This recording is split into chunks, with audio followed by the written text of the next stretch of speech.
We gotta look like we like each other for this video, Dave.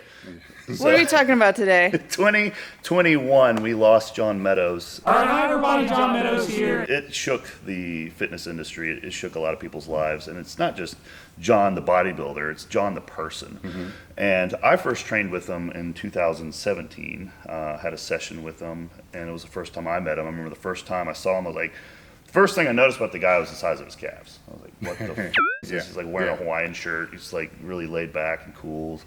Super nice guy. I mean, it was the first time I met, so I was super nervous about meeting him. And it was really cool to get to train with him. And because I first found out about him just the way I found out about you. I was reading your articles online back in the early 2000s, working with T-Nation. That was the aggregate at the time where a lot of his stuff was posted. So he had a lot of cool information on like diet and health. I want to know more about what he was like as, you know, like as a person, some funny moments, some kind of what went on, like, because this guy worked his ass off. No, yes, he never complained about it, and he never like, oh, sacrifice and blah, blah, blah. John was just really cool and mellow and just put in the work, and it's like, what is that? The first time I met John is when he came in and he did some training with us when I was at Westside, and like somewhere in the low 2000s. I don't know. Good enough. I wasn't. I know I was. Good enough. I know we were already on Dimmers Road location in there, and I'm full 100% powerlifting mode. That's why I'm in Columbus. That's basically what my whole identity was about. This bodybuilder comes in, so I didn't pay that much attention to him. Yeah. He wasn't. So I will say this, going back. Thinking about that, he wasn't one of the people that came in that you're like, man, what the hell are they doing here? Or when are they gonna, like, we need to figure out how to get this person out here. Yeah. You know, because it was a different type of crew at the time. So he was tolerated, so I'll say that. So it wasn't neither there, it wasn't one way. But he did go to a meet, and I remember, I think he squatted 800 at the meet. And this is, you know, he moved to squat that much? Yeah. It's the calves. It was the calves, So it was enough that I was like, wait a minute, this dude could probably be a really good powerlifter. Yeah. And so I was like, you know, if he could just get his legs smaller, and you know, I'm starting to like make him look like a powerlifter. Yeah. And so after, I mean, I wouldn't even say we were friends. We were just gym acquaintances in a place where 30 people train. Now you come forward to close the time period that you were talking, I think 2010, 2011. This is still not that far removed, maybe 5 years removed from not powerlifting anymore. Okay. You know, and I don't want to say quit, right? Yeah. From realizing I'm never going to do another meet again. So I'm still trying to like figure out, find my way. And it's like, well, this bodybuilding crap isn't working. This isn't working. This fitness stuff most definitely is not going to work for me. Yeah. So I'm just trying to figure out how to do what I love, which is train, and not destroy myself even worse, but find some kind of purpose for the training. Right. You know, I was working with Shelby at the time, so I already went to that stage to know I still need to kind of get my weight where it needs to be maintained. And I went into the gym to train one night. And you have your own place, so you know exactly what I'm talking about. So you're by yourself at night. Sometimes it's great. Like, what people see on your YouTube is like best thing ever, right? Yeah. Sometimes you don't even want to open the door to go in. You know what I'm saying? It's like you're like, man, I don't want to be here, but I'm here, and you're gonna do it, right? So I just sent Shelby a text. I'm like, man, I'm in a gym. I want to train. I gotta train legs. Just send me something. I'm like, I know this is an odd request because normally I'm saying like, what's my carbs tomorrow? Yeah. Like, but he sends me this just like that. I'm like, I wrecked me. Yeah. It freaking wrecked me. It had like some of these weird supersets. Nothing that would be like you've never seen before. Yeah. Afterwards, I sent him a text like, Shelby, what the heck was that? Yeah. Where'd that come from? And he just tagged back at, you know, John Meadows. And I'm like, oh. So he was working with John on the training a little bit. So it was probably later that day. You know, I went home, I'm like reading that T-Nation article, trying to figure out how to email him. Yeah. Oh, you're looking to find a way to contact him. No, I'm contacting John because I want more of this shit. So I get a hold of John and say, hey, look, man, Shelby gave me this training session that you gave him, and it just destroyed me. Yeah. What do we need to do? Then he decided to come out and train legs. Okay. It's no more than 2 weeks after all this. And it just, fire met fire, and it just exploded because I like to train legs really hard. Yeah. Really hard. Yeah. He likes to train legs really hard. Now you put two of those together, And it was, afterwards, It's nuclear. there was like no talking. Afterwards, it was just like just leaving. And then the text started. Like, man, can we do this again next Saturday? And I'm like, yeah, I'm ready to do this again on Wednesday if you want. So that's kind of how that all started. Was then it became this long process of, trying to figure out his bodybuilding needs, requirements, and how to balance it and move forward. But it was the love of the brutality of the challenge sets is what it was. Yeah. I can remember one time I was here with you, and I think we were filming a video that you were training us, and we were talking about John Meadows, just in the middle of doing some sets. And speak of the devil, Dave pulls up his phone and he starts giggling, and he goes, John just fell over trying to get a canned drink out of a vending machine, and he's happy about it because he trained his legs so hard he fell over, and then he had to text you about it because he was excited because he just fell over. Like, good job, man. It's just like... Yeah. So see, he would go home and like knees and give out buckles, like that. the buckles. I'd go home and I just hit bed. I just would fall in bed. Yeah. I would put ice on my hamstrings. Why, I don't know. It just felt better. I had just to lay in a slight knee bent position. My day was over. Yeah. So I'd get home. It's like, okay, it's 4 o'clock. Day's over. Any work I do is going to be on my phone. And then about 3 hours later, obviously, now why the adductor cramps. It was like, might not have happened had I been out walking around trying to do other things. But I'm like, it's going to happen anyhow. And but we managed to move forward. But it was crazy. It was crazy stuff. So even Antoine came out here during that time when you guys were like in your early mid 40s, I think. So you were, and he was like that experience to Antoine, he still talks about it like being like, no, those guys are crazy. Well, that was scary. Like those guys, like 20 reps on, wait, what? 20? Yeah. Like why? He's like, nope, 20 reps. I mean, a lot of this was a progressive thing. When this got to a position to where it's like, okay, this is more than fun. I don't want to make it beyond fun. Yeah, I know. I don't want to make it sound like it wasn't fun. It was like, okay, if we're going to be spending this time doing this, what's his overarching objective here? He wants to turn pro. All right, and then what's mine? I'm trying to find a way to maintain 250 pounds and change health markers, but still enjoy training. Yeah. So that was probably after a month, because there's got to be a solid reasoning behind what we're doing other than just throwing this crap out. Right. And so a lot of this was, one of my big things were, look, I'll put a lot of thought into whatever, just this narrative to be able to help. I can put my input, he's still the expert there, and kind of go back and forth, but I guarantee whatever I'm going to tell him he's never heard before. Yeah. It's coming from the fat, it's a whole other world of lifting, which sometimes the best answers come from different worlds. Yeah. You just got to be combined with people that know how to do that. And so for me, it was, we're going to do this, you're going to turn pro, and you're going to be done. And he was like, yeah, that's all I want to do. The pro would be my Olympia. I'm like, okay, cool. So here's the time frame. When's this going to be? Yeah. And then so we're going back and forth on that. So the way I mentioned this, because at that point in time, it's like, okay, here's probably what we'd like to happen. Yeah. When the Masters Nationals turn pro, be done. Here's probably what's going to happen. You're going to have a second place. There's another second place. Something's going to be off peak. You gotta plan for. You gotta be realistic. So you set that out, like. I did, and when we discussed it, we did it. But we're not purposely trying to set up failure. What we're being is realistic. If he did 50 shows over his entire all of his life, how many of those did he actually come in 100%? How many of them could he have done better on? So just statistically speaking, if 1 out of every 5 was a good result, why would that change now, especially on the back end of a career? Yeah. You get what I'm saying? So it's just looking long term, because the things that I saw with his heavy legs, right? Big legs, heavy legs, what you want to say. Symmetry he's never going to be the best at symmetry. Abdominal definitely had to be cleaned up because of scar tissue and stuff like that. Yeah. His back was also becoming an issue. And I'm going to give you one example out of several conversations, but the beginning of this was, okay, we know at some point in time for you to streamline your waist any better, you're going to have to pull the squats back out again. Just the way he's built, thick obliques, all this other stuff, the squats are going to build that up. Now, if he's taller, different, it's not going to be the case. But with him, just structurally, I didn't see any other way. Neither did he.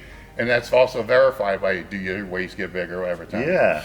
All right, so that was, okay, we need to build the absolute crap out of your legs to a level they've never been built before.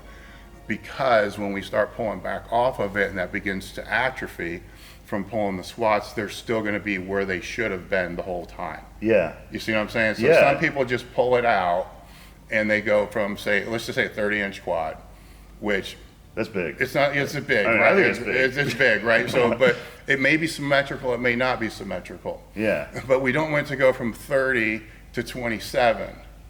You know what I'm saying? Because you take out the squats. Yes, Right. yes. But you know there's going to be some. So if it can go from 30 to, say, 29 or 28, that's that symmetry. That's Yeah. better going from 30. Then you get, so what if we build it to 32, and then it goes down to 28? Yeah. It's still going to be a full, you get what I'm Yeah, saying? yeah. So it's like, okay, this is you're going to be even more freaky, right? Yeah. In this area, because it's going to allow us to be able to pull all the other stuff out later. And then the drop from that isn't going to be. Yes. That's going to. Yeah. So it makes then, sense. with that being a big indicator, then the conversation starts drifting of, okay, now how do we make them bigger? Train them. I mean, well, I know, but it's got to be It's over a gonna get period of crazy. time. How and where? Yeah, where do you think this highest volume is going to have to be? Yeah. Well, we knew there had to be some kind of challenge sets because it's extreme, but you got to recover from them. Yeah. If all you ever did was that and you're sore all the time, you're not going to recover. So then it was like, okay, here's this idea of like this 2-hour leg session that could be like 2 years from now. Yeah. And you would talk it over and you'd be like, man, if we tried to do that right now, we would just be dead. Yeah. But how do we get there? Right. So you're making like a workout as a goal. Like Yes. we want to be able to finish this type of Yes. workout. Well, That's what most people yes. don't do. They're like, I want to get first place. Well, you have if this workout is what is going to give you that first place, then Yes. that workout has to be your goal. And that's not something I've ever heard of. No, it's just before from anyone. well, no, It's like, I want to be able what to it is. complete It's this workout. It's kind of like project management. So here's the quads. Here's this. The overall Yeah. project is what he looks like. Yeah. Here's the quads. Here's how that fits in. So that's one example just from the legs, but of scaling this, right? So it's scaled over 2 years. Sometimes visitors would pop in, 3 or 4. They're not at the beginning. They're not at the whole thing. They're popping in like halfway through, and they're like, "The hell is this?" Yeah. Well, you got to understand all this other stuff went into it beforehand. I had a what the hell is this moment Yes. when in 2018 we did one of his circuits. So it was like this started with the hamstrings, Mm-hmm. and then I think it went on to like the leg press, and then a hack squat, and then that damn pit shark over there. I never Mm-hmm. want to get on that in this room again. You always talk about the picture. That was one of the hardest ever, Mm-hmm. like for me. Like that last, we did 3 circuits of this crap, and that last one, like, Go. 24. Rest. Come on. Go. 25. Rest. I call that art. That's beautiful right there.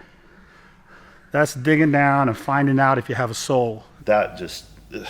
Yes. It So was we had to drive back. Oh yeah. 8 hours right after the workout. I could barely get out of the car. It was cramping, you know what I Mm-hmm. mean? It was on another level, but So that's how kind of that got there. Now, when people would come out, we weren't modifying anything for when they came out. Yeah. We're not training them. It's just like, look, you want to train with us, that's fine.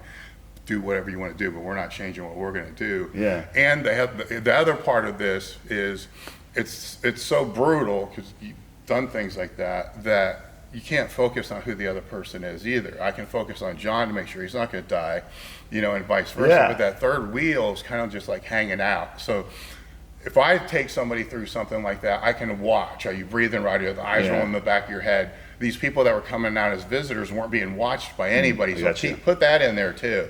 So in aspects, they were probably training harder than what we were because they didn't have that person saying, 2 more, 1 more. A handler. One more, So, and yeah. it kind of balanced that Guidance, out. yeah. Another example to go along with what I'm saying as far as that planning wise is we knew that actually this kind of came later that his lats became some issue, right? Judges were like, your lats are holding you back. And it's like, yeah. I don't know that, right? And I mean, he was a little perplexed, but I'm like, oh, hell, if that's the case, where do you think it needs to be? And he's like, man, Dave, I train my lats a lot. So we can either go, drop the volume and go super, super heavy, Yeah. which he's too old to beat up, or we got to find a way to take the volume higher. Yeah. All right, so what volume? He says, I think it's going to have to be over 50 sets twice a week. Like, okay, if that's the solution, that's what needs to be. It's 50 sets twice a week. So Total. 100 100 a week. I don't think a lot of people actually do math and plug it into their training this way either. He did. See that, and he only counted the work sets. Now keep that in mind. The warm-ups don't count. You've trained with him. I know it's right. So, you too. I know. So I know. It's get, like, yeah. oh, finally one work set was completed. Yeah, and to me, you're done. You know, Yeah. I mean, at first it's like one work set, you're done. Maybe two, but usually it's one, and the second work set's like you take some weight off and just Yeah. But yeah, that's how he played into that. So then again, that's going back. It's like, okay, now if that volume's going to have to be that high, now what's going to have to happen with anything else that involves the lower back or the back stability, or Yeah. that way. And then so you figure out you figure out the brutality, right? Yeah. Here's what it is. The brutality of mountain dog training. Yeah. So Yes. where's this going to be at its hardest? Yeah. And then how are we going to get there? Right. You know, and that's always not like this. There's always going to be some phasic structure to it, which is kind of if you look at a lot of his programs, especially the earlier ones, and if you were to buy them as they were put out in that order, you will see the phasic structure I'm talking about. You know, it's interesting if you guys check out my programs. The way I write them was the way John wrote his, because I went and I looked at different people's programs. Like, this guy's just releasing a bullshit spreadsheet. I hate this. I cannot stand it when they do that. This person is just releasing something like this. John, like every exercise of his programs is like, here's 3 paragraphs explaining exactly how he wants you to do a tricep push down. It was very specific. It was very technical. It was very methodical and thought through. And I was like, that's what I like. It's not just these 3 exercises, 3 sets of each, or 50 total work sets. There's a way you do those, and I think John, the way he wrote his programs, you guys can check out his programs. He had a lot of them. They're worth it. We've ran a couple of them. We ran you've ran Omega Sentinel Sim. Yep. You ran that one, and Didn't you do Creeping Death? Creeping Death was good. Yeah, And you guys wrote a power building program. Unity program. The first ones, I don't know what they do with those. The first ones still may just be like a Word document, stuff like that. I've had your programs. You set your programs up. I've had your program. How do you have it and then not have it? I had it. I burned it. You have that explanation and all that stuff in there, which is important. Which John didn't have at first. Okay. And I would say something to him about it, and he'd be like, and I'm on the same thing. He's like, man, that's a lot of work. I mean, people don't know what a push down is. And it's, but once he did, he cleaned them all up. So some of the later programs look graphically are really good. The training in the first ones are really, really good. Probably if you've already looked at the formatting of the later ones to kind of understand the RPE and how things lay out, right? Where yours have that good flow just from start to finish, so it's a little bit easier. I looked at his polish. The question I have is, there's so much detail, thought, all this stuff behind the scenes, this like really crazy project management style of training. Like, but why? Like, why was this important to him? Like, because I don't want to assume, but from what I've read of your books and talked to you, like a major driving force for you training was to battle your demons. It's my way to deal with all the bullshit.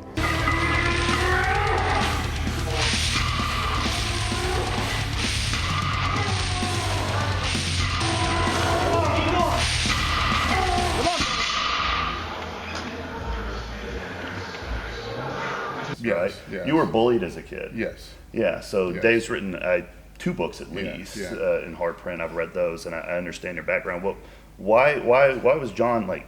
What was driving him like that? Interesting enough, I don't know if I could tell you, nor he could tell. I mean, I knew that. I mean, he grew up in a rough background too, but I don't think that was his driving force. It was more, he just loved bodybuilding. Because I would try to, dig into it here and there. It's just train with somebody long enough, you start to figure those things out. Yeah. Because bodybuilding's different. Well, you've done both. That's different, and it's hard to really explain the differences on the fringes to people that haven't been on the fringes of both to really know, because there's a lot of similarities. Yeah. Because the level of bodybuilding is way different than the level of lifting heavy things, and it was a weird kind of a disconnect with that, where he I think a lot of it is everything that he ever had growing up, or anything that he ever obtained, even his education, anything, was he had to work hard. Okay. His grandmother made him work hard, so he had that hard work ethic. So even when it was in the banking industry, you're a salary guy, you think he's there all the time. He's not just beating the numbers. He's exceeding the numbers because it's just how he was wired. You know, it wasn't ever unwired. I mean, there were the times where you'd come in and be like, man, we don't want to do this today. Yeah. And you figure, I mean, that's just normal, but that was not, most of the time it's like, we're getting it done. Yeah. So I don't know what, that's kind of like when anybody asks any question about anybody that does things at these great levels, it's like I don't know. I don't think they know. I just think it gets hardwired. I think I read something you wrote in an article. It's like something about how do you motivate yourself to do this? Just like, I don't know. I just do it. It's just what I do. Yeah, you just do. It's I mean, just, I find that's the answer when people ask me, like, you know, what motivates. Just like, you know, at a certain point, it's just like, it's just what I am. You know, well, so much. I think so much of it still boils down to repetition, no matter what you're doing. Yeah. Right. So, let's keep it in the gym because we're in a gym. So over a period of lifting, you've already realized over a number of years, consistency matters. This matters. If I can miss a day here, it's not going to be that big of a deal. Yeah. You know, I can make it up next time. So a lot of that stress gets reduced, but at the same time, you still understand, if I want to build my biceps, I'm going to have to train my biceps. Yeah. If I like it or I don't like it, I still have to do it because you want the result more than the process. Right. Kind of. Because the journey is, for me, I love the training more than the process, but I wouldn't enjoy the training if there wasn't something that was being trained for. Right. You know, if it's just go train and there's nothing, even internally, then so it's as that star that you're shooting for, I don't know, whatever. But I think his general reputation in the industry is like, he was like one of the best dudes ever. Mm-hmm. You know what I mean? Mm-hmm. And it's just interesting, all the things that kind of went into, you know, what John became, you know, from what I'm observing, like all this really hard work. And again, one of the things that I've noticed is the guy really didn't have to like push the issue to push it in people's faces, like how much harder he was working than everyone else. He just did the work, you know, and he just helped people, and he was just a good, humble guy. And he wasn't afraid. He wasn't afraid of the work if it was, you know, your desk work that he had to do, or the YouTube hours. You know, as we joked around the one podcast you're in, the videos just don't like poop themselves out. Yeah, it'll take time. Yeah, and then the football, man. The football was a big thing. So it's 12 hours a day. Yeah. He was studying that crap. I mean, it was ridiculous, but that was where his drive and his passion was really at. You know, at that time, it's just he's driven.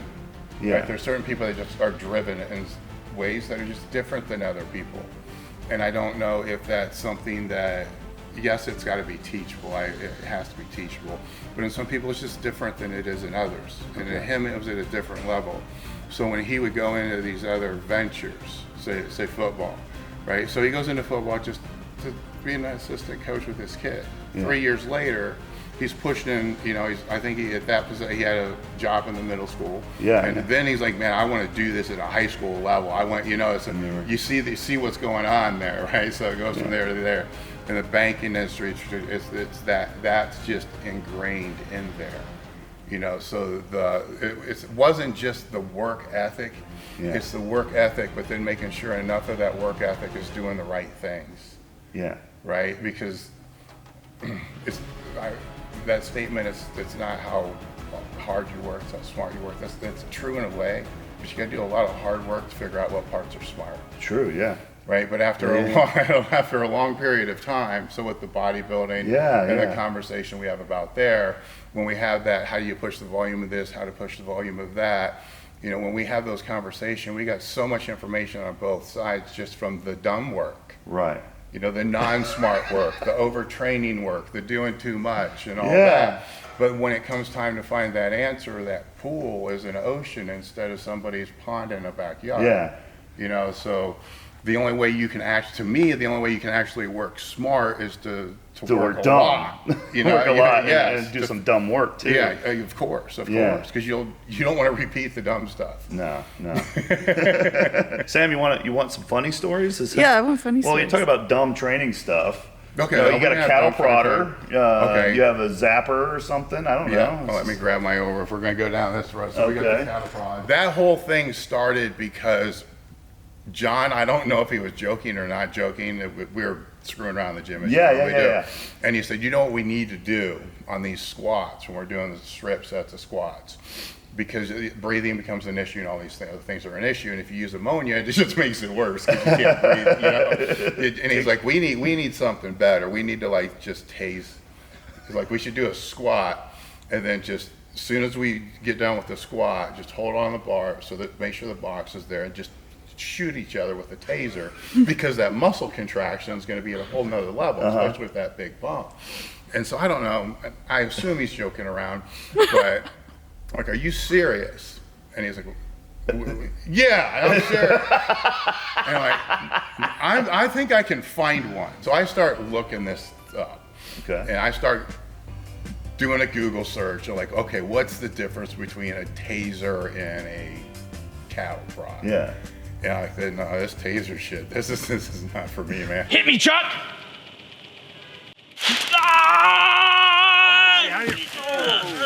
This is no joke. No. You watch those videos. No, this is no joke. I'm not into the taser thing. So I tell John, because I can't not say, no, I'm not down with this. Yeah. Because then he wins. Oh, right. So I come in, I'm like, John, you know what would be way better than that? Cattle prods. And he's like, what's a cattle prod? And I'm like, John, it's just, you stick it and it zaps the cattle. Yeah. I'm like, that way we got two of them. They're on sticks, so we don't need somebody else. Better than a bug zapper. You're not shooting anything It doesn't into take up the exactly. guard. It's a stick. Yep. It's much more ergonomic. So then I open up a video and just kind of show it within cows. And he's like, and he's like all over the place. Meanwhile, right? I already know growing up in the sticks that these are nothing, man. Yeah. But then it was like, how are we going to do this? But because as soon as I hit John with it, he's going to be like, what was that? What? Yeah. So I had to like build it up and say, look, I got these special made ones from so-and-so for the biggest heifers around. I ordered them for $30 on Amazon. So then when he came in, I said, all right, here we go. And he's like, then it was kind of like gut check time. Because I think this was all just one of those battles of who's going to knock. Yeah. Who's going to say they don't want to do it. Right. And neither one of us would do that. And like, well, here they are. They're charged. They're ready to go. When'd you use them? What exercise? It was on leg extension. Okay. But I don't. Well, that's safe. I mean, I'm not an idiot. I hit my calves way beforehand. So I get them, I open them up, make sure it's charged, and I'm like, oh, okay, this is no big deal, big deal. So then it was on the leg extension. Oh, it's right here. Yeah, so he's doing a set. And doing a set, and we have both of them, and he's holding it at the top, and it's, are you ready? Are you ready? It just got that little sound like a bug zapper. So you really don't know what's going on, and your quads are burning so bad anyhow. Did you get this on camera?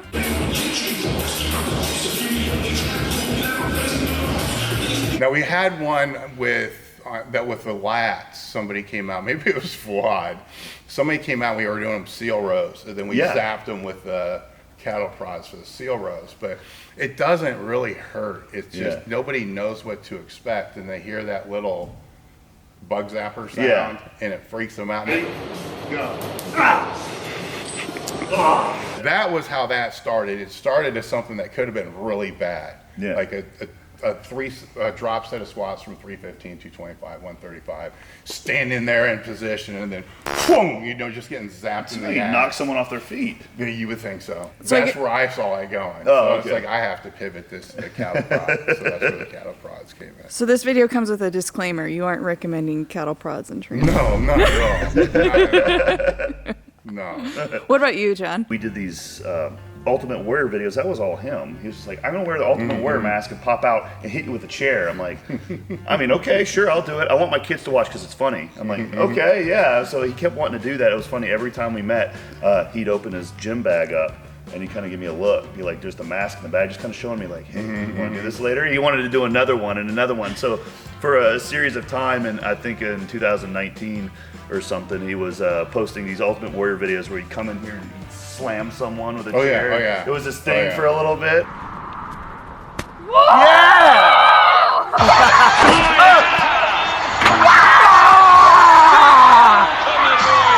Yeah, he never gave that one up.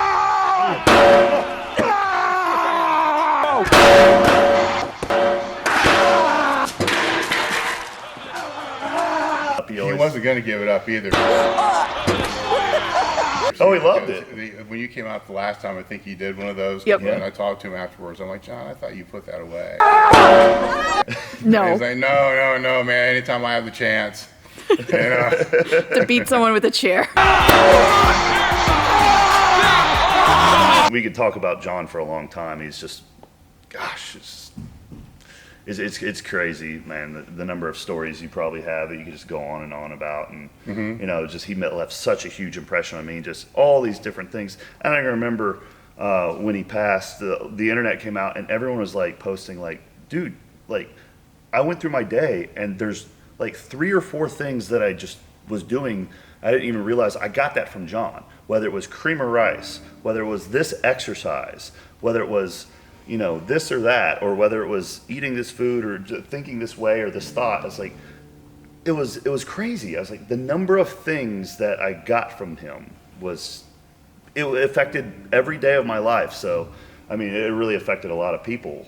I think in the same way, they're like, that guy provided so much cool stuff, and he was just such a cool dude, you know, so laid back, such a good person for the industry. And you know, I just wanted to create this video just, you know, because it's the end of 2021, and I just wanted us to not forget and always remember that, you know, someone like John. Like you said, there's a lot of the stories. There's the Meadows row, there's the challenge sets. I mean, we could make a whole book of Meadows principles and just, you know, now, what he's known for, and during those days when you went and looked at all those other things, it's the humbleness. Right. Right? So, the story that I tell out there and what I don't want to be seen lost in the legacy, because over a period of time, we're going to see, yeah, this is a Meadows thing, this was a Meadows thing, this was a Meadows thing, or yeah, he was a hell of a nice guy, this and all that.